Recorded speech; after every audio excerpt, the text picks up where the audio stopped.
Nous, c'est Alexandre et Romain. Le 2 juin 2024 débutait la plus grande aventure de notre vie. Un tour du monde à vélo. Et après avoir traversé l'Europe,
traverser l'Europe, Embarquez avec nous à la découverte de l'Asie.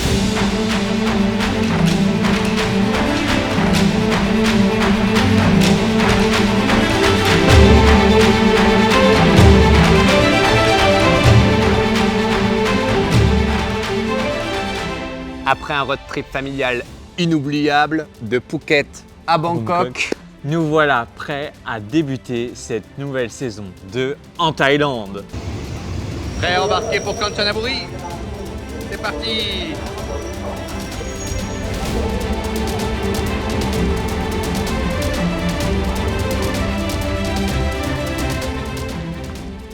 Après 2 semaines de pause à Kanchanaburi, au cœur de la Thaïlande, il est temps de reprendre la route. Son atmosphère paisible et sa cuisine locale nous ont offert un vrai moment de répit, parfait pour recharger les batteries. Et voilà, on a rencontré 2 Français super gentils qui font le tour du monde avec leurs 2 enfants au redémarrage de ce matin.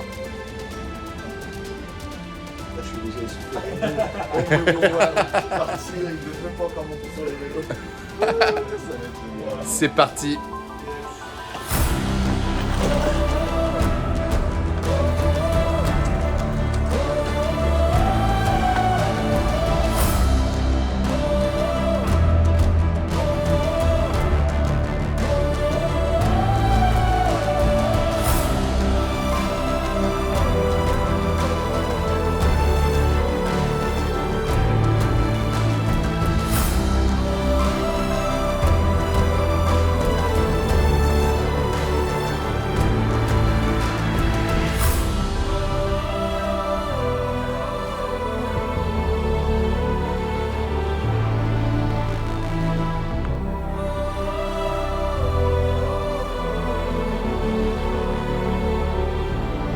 Première journée, première crevaison pour Romain.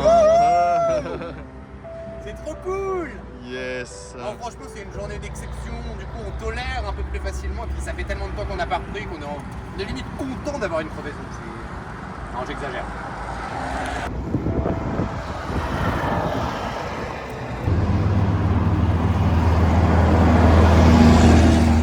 Comment cette petite adresse? Elle est incroyable. C'est une de mes préférées. En Thaïlande, bien sûr. Et combien ça coûte? 1,50 € le plat.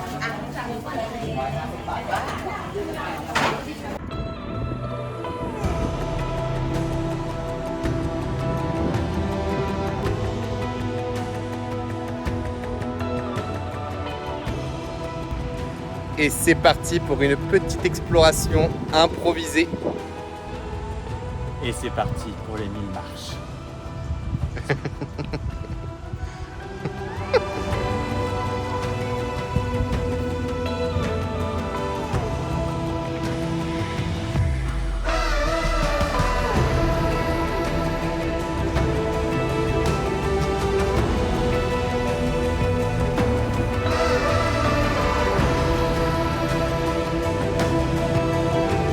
Aujourd'hui, on a cassé une pièce. Comment ça s'appelle, Alex? Le décaleur? C'est le décaleur qui permet de tenir la sacoche, notre sacoche Berthoud, notre magnifique sacoche Berthoud qui est sur notre guidon. Donc la sacoche avant. On l'a cassé aujourd'hui et là, qu'est-ce qu'on croise au détour d'une petite route en Thaïlande? Un soudeur. Donc Alexandre il me fait, on s'arrête ou pas? J'ai fait, oh, bien sûr qu'on s'arrête.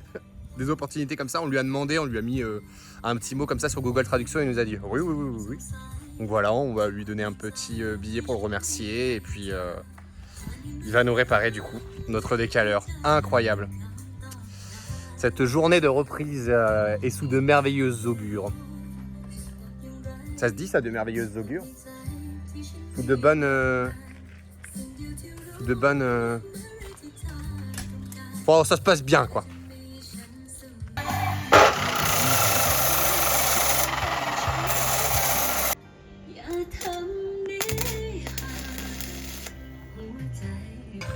T'es content, Alex? Ouais. Yes! Fin de cette première journée à vélo en Thaïlande et franchement c'était déjà extraordinaire. Et là on a décidé qu'à partir de maintenant on allait tenter au culot de trouver des endroits pour passer la nuit.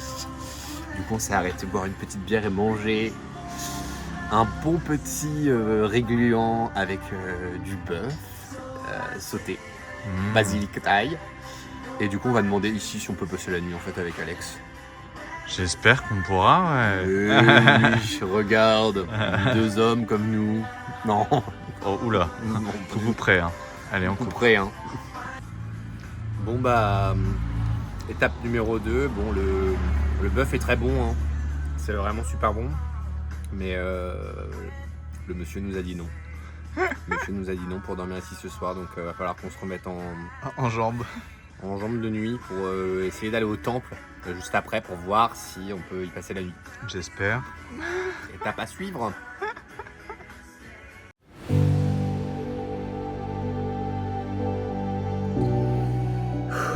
Après moult péripéties, on est allé frapper à la porte d'un temple et après avoir dérangé à peu près peut-être l'intégralité des personnes qui prient, enfin sans le vouloir évidemment, mais on nous a invités à dormir juste à côté du lieu de prière. Et bah voilà, de fil en aiguille, en discutant, on a été invité du coup à participer à la prière demain matin à 4h. Donc j'ignore si mon partenaire qui est actuellement à la douche, puisque oui, en plus ils nous ont conviés à prendre une douche par bonté d'âme et peut-être aussi parce que notre mauvaise odeur les empriait. Nous revoilà dans la tente. Enfin. Ça fait trop du bien. Et là, on est à côté d'un temple et ils font la prière. C'est incroyable. On se réveille à quelle heure? 3h45 pour assister à la prière. Bonne nuit. Bonne nuit.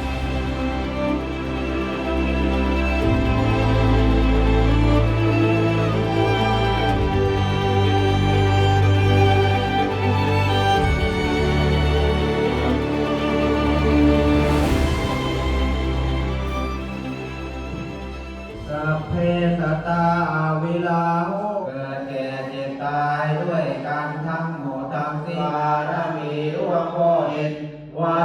ขอเทพนมจงเป็นที่ข้าพเจ้าทั้งหลายได้มาทำวัดเช้าในวันนี้เถิดขอสิ่งศักดิ์ Ça fait quoi de se lever à 5 heures pour la prière, Alex?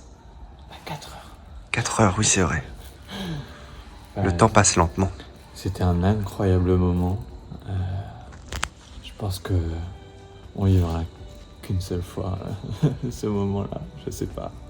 Mais en tout cas, c'était une expérience incroyable. Les sensations.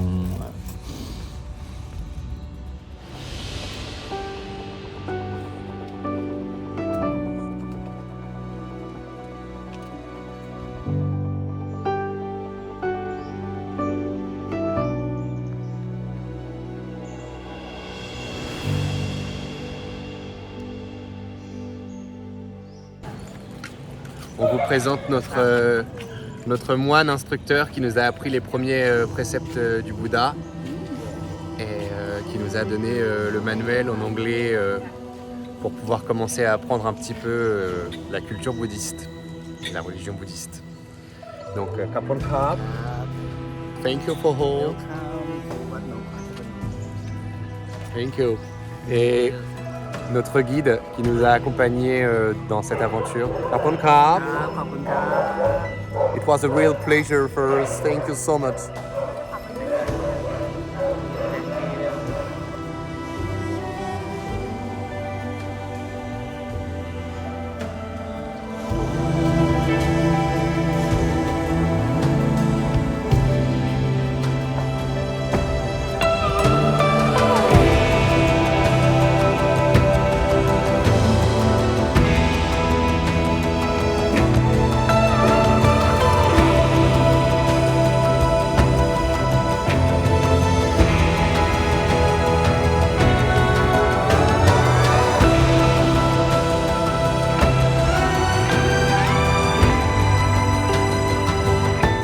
Et voilà, deuxième jour en Thaïlande, terminé.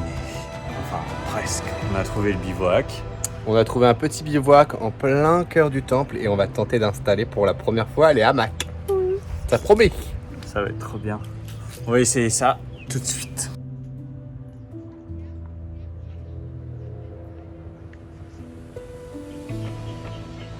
Première nuit dans un hamac.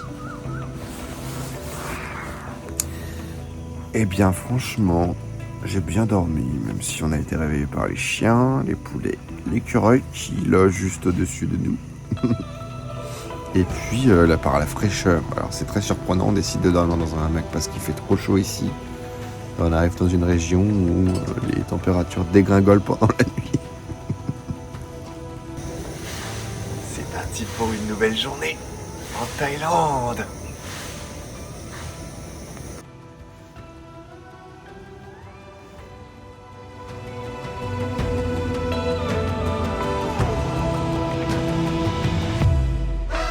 On vient d'arriver devant nos premières rizières ici en Thaïlande et il y a des centaines d'oiseaux dans le ciel, au milieu des rizières.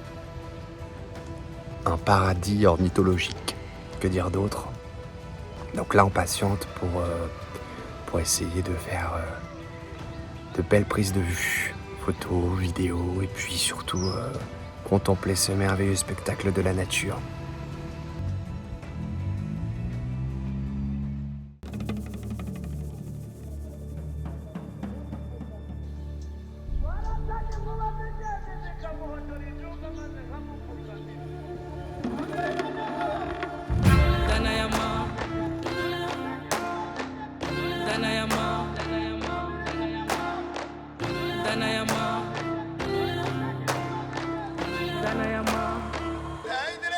Bon, on s'apprête à aller dans la réserve, du coup on a fait nos réserves.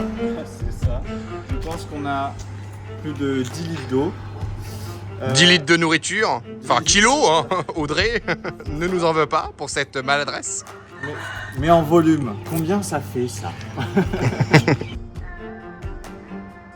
C'est exceptionnel. Regarde là-bas.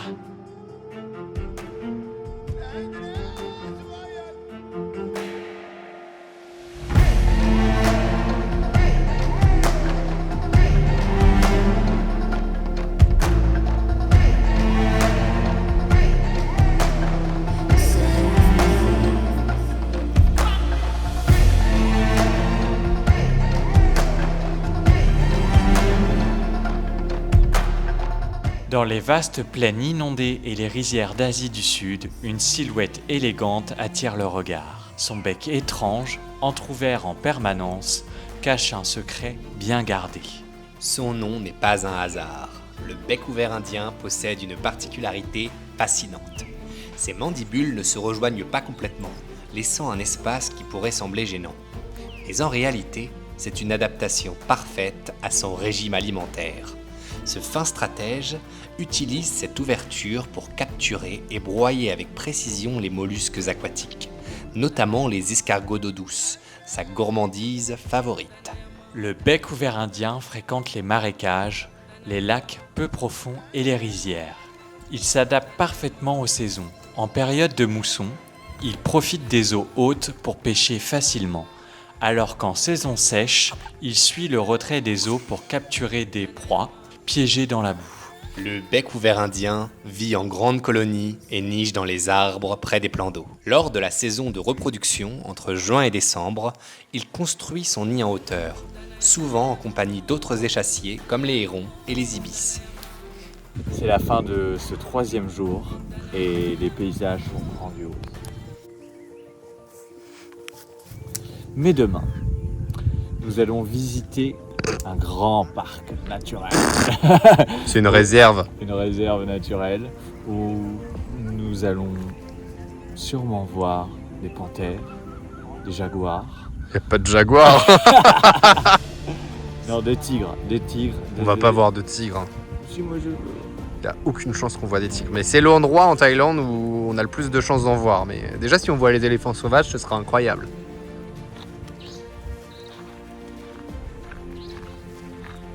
Notre lieu de bivouac pour les 2 prochains soirs, juste à l'entrée du parc.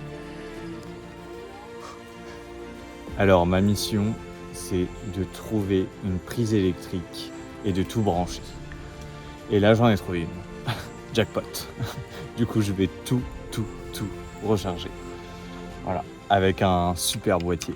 Bon, là, c'est un camping, mais des fois, t'en trouves dans des endroits improbables. Tu es un trouveur de prises, pouvons-nous le dire. C'est ça. Au maximum. Dès que je peux, je recharge. C'est parti. Donc, retenez bien ça. Vous ne savez jamais quand vous aurez l'occasion de pouvoir recharger à nouveau. Alors, dès que vous avez l'occasion, rechargez.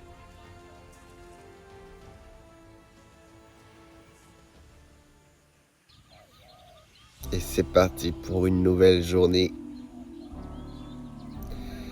Ah là là, qu'est-ce qu'on dort bien dans notre tente, contrairement aux idées reçues. Et aujourd'hui, on va aller voir la réserve.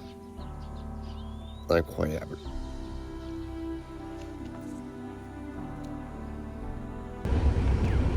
Est-ce que tu nous expliquerais pas pourquoi on s'est retrouvé dans une voiture, Alex? Parce que c'est hyper dangereux de traverser le parc à vélo. Du coup, on est obligé d'être accompagné d'un ranger.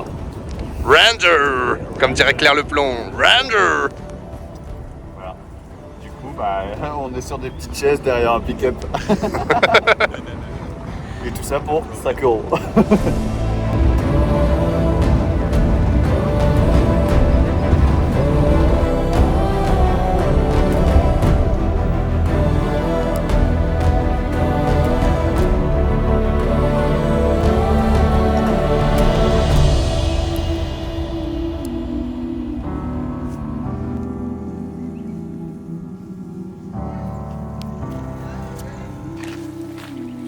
C'est parti pour cette journée d'exploration dans la réserve.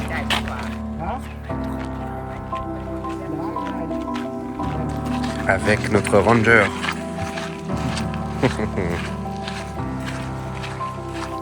Ce sont des traces de léopard sur le sol.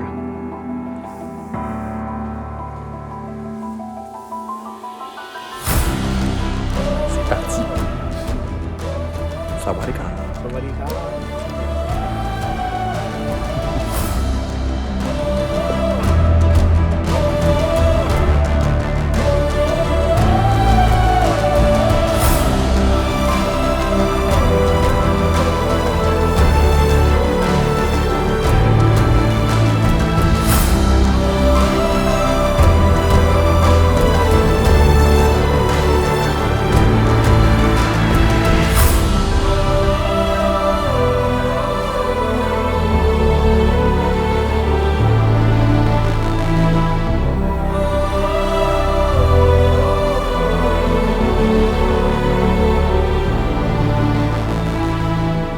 Avec ses longues pattes d'un rouge éclatant et son allure élancée, l'échasse blanche semble marcher sur l'eau.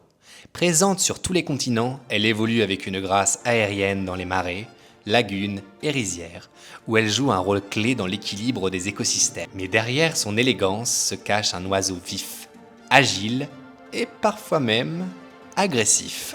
Contrairement aux oiseaux dotés de becs recourbés ou puissants, l'échasse blanche possède un bec fin et droit, taillé pour la précision.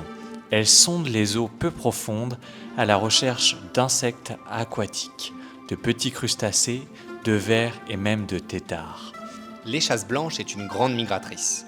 En Europe, elle arrive avec le printemps et repart à la fin de l'été, parcourant parfois des milliers de kilomètres pour rejoindre ses quartiers d'hiver en Afrique, en Asie ou en Amérique du Sud. Avec ses pattes incroyablement longues, les plus grandes par rapport à la taille du corps de tous les échassiers, l'échasse blanche a une posture bien particulière.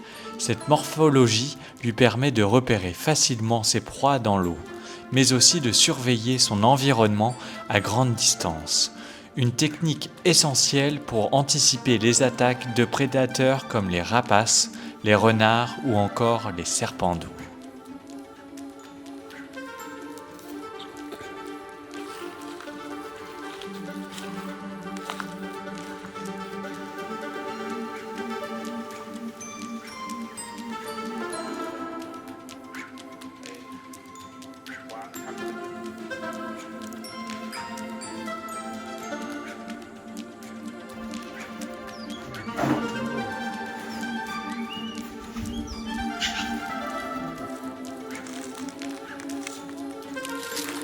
Moment d'émotion, on est en train de marcher sur des traces fraîches du tigre d'Asie. Il en resterait à peu près 600 ici dans ce parc.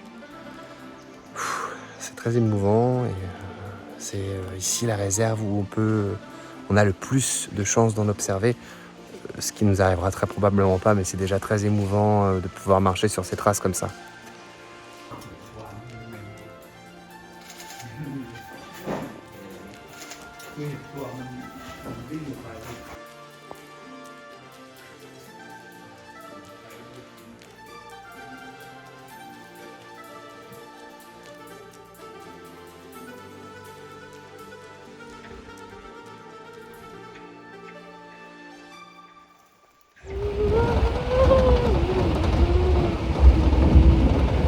On a vu plein d'animaux.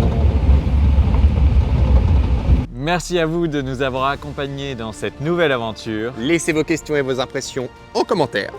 et abonnez-vous pour ne rien manquer de nos aventures Et surtout, n'oubliez pas de rêver le monde comme des imaginaires. comme des Imagineers World. Dans le prochain épisode, nous mettrons le cap vers Chiang Mai. Nous ferons halte à Sukhothai où nous en apprendrons plus sur l'histoire de ce royaume millénaire.